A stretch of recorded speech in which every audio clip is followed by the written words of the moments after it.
гэж болохгүй байж тээ найзандаа. Тийш үү надад ихтэй зүг өстэй тий. За өглөө осоод хөнгөн дасгал хийсэн. Дасгал хийхгүй өнчих юм бол тэгэл өөр нь шөдөөгөө юм шиг муухай санагдаад эхэлдэг гэж мэгээ тодраад байхгүй тий.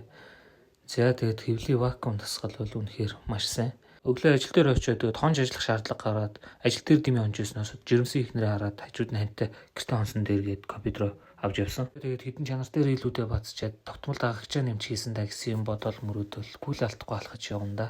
За манай залуучууд сайхан дагаад өгөөрэй. За гэртээ ирэл яаж хонж ажиллантаа гэж бодвол ажлаа маналзуулах гэсэн боловч манай тооны намайг маналзуулсараа л таарлаа дөө.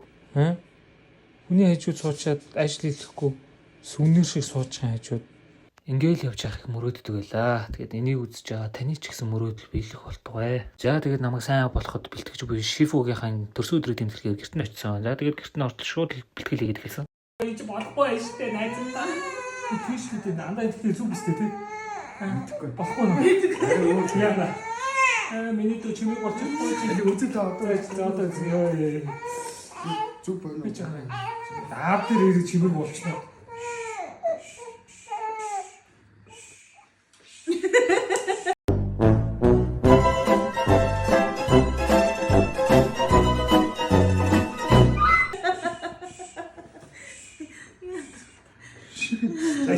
Надтай л байгаа юм.